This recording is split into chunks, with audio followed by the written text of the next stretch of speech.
Hi guys, really quick, I'm gonna show you how to download a font from the internet and download it into your download and install it into your laptop or your computer.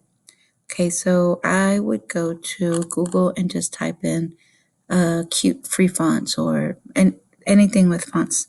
And this is a place that I like, thefont.com, and I really like the KG fonts.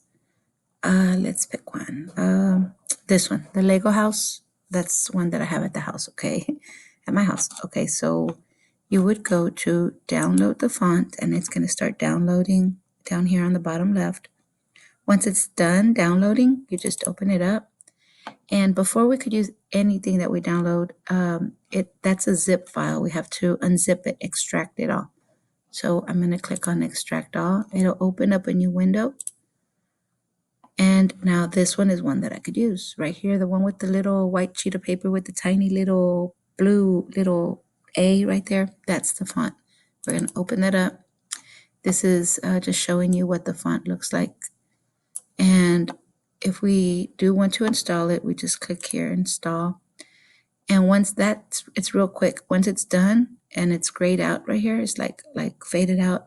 That means that it installed on your laptop or computer and it's ready to be used either like in a PowerPoint or Word or any document that you're typing on.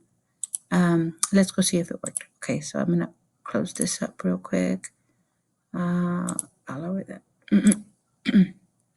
I'm gonna go and open up a blank PowerPoint just to see if it installed correctly. Okay, let's see.